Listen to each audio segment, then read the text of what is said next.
গাজীপুরের টঙ্গীতে ৩টি ব্যাগ থেকে উদ্ধার খণ্ডিত মরদেহটি নরসিংদীর অলির।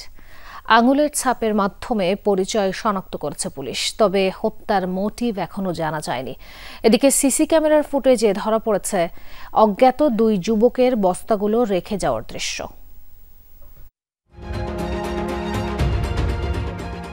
টঙ্গীর স্টেশন রোড এলাকা, ঘড়ির কাঁটায় তখন প্রায় ভোর 6টা। সিসি ক্যামেরার ফুটেজে দেখা যাচ্ছে সড়কে বেরিয়েছে মানুষ। হঠাৎ সেখানে হাজির অজ্ঞাত 2 যুবক। 2 যুবকের মুখেই ছিল মাস্ক, একজনের মাথায় ক্যাপ। মহাসড়কের পাশে 3টি ব্যাগ রেখে দিব্যি লাপাত্তা তারা। বেশ কিছুক্ষণ পর দুর্গন্ধ ছড়িয়ে পড়লে ব্যাগগুলো নজরে পড়ে পথচারী এবং স্থানীয় দোকানীদের। সেগুলো খুলতেই ভেতরে মেলে মরদেহের খণ্ডিত অংশ। ব্যাগ রাখা দেখছি, পরে হয়েছে যে অনেকক্ষণ যাবত রাখা ছিল, কিন্তু কেউ আসতেছে না। পরে একজনরে বললাম যে দেখেন ওইটা কি, অনেকক্ষণ যাবত সবাই বলতেছে যে এটা হচ্ছে যা রাখা। পরে হয়েছে যে সে কী করলো, ওইটা খুলছে, খুলে দেখে খোলার পরে যে দুর্গন্ধ বের হয়েছে, বের হওয়ার পরে তারপরে হয়েছে যে পুলিশ উড়া করা ভাগ করে আর এবং প্রচুর পরিমাণ গন্ধ হয়ে গেছে, পচা গেছে। আইয়া দোকানটা খুলতে আসি, ব্যাগ 2টা, আর কিছু জানি আমি দোকান খুলতে আসি। গরু যখন জবাই করলে দড়িটা দেখা যায়, এরকম মনে হচ্ছে, আমি মনে হচ্ছে মানুষ। তারপর সাথে সাথে পুলিশ নিয়ে আইলাম। প্রত্যক্ষদর্শীরা জানান 8 টুকরো দিয়ে ভর্তি ছিল ব্যাগ 3টি, ছিল না মস্তক।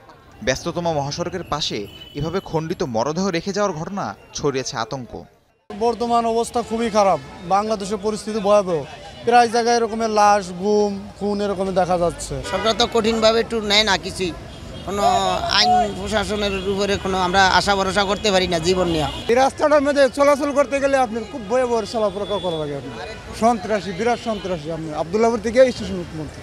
মরদেহ উদ্ধারের পর আঙুলের ছাপের মাধ্যমে পরিচয় শনাক্ত করেছে পুলিশ। নিহত ব্যক্তির নাম অলি, নরসিংদীর বাসিন্দা তিনি। হত্যার মোটিভ সম্পর্কে নিশ্চিত নয় পুলিশ। ফিঙ্গারপ্রিন্টের মাধ্যমে লাশটি শনাক্ত করেছি, তার বাড়ি নরসিংদী। আমরা টিভি ফুটেজের পর্যালোচনা করছি।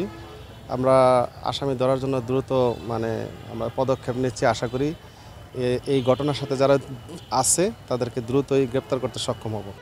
সিসিটিভি ফুটেজ পর্যালোচনা করে হত্যায় জড়িতদের গ্রেফতারের চেষ্টা চলছে বলে জানিয়েছে আইনশৃঙ্খলা রক্ষা বাহিনী। রাহিম সারোয়ার, যমুনা নিউজ।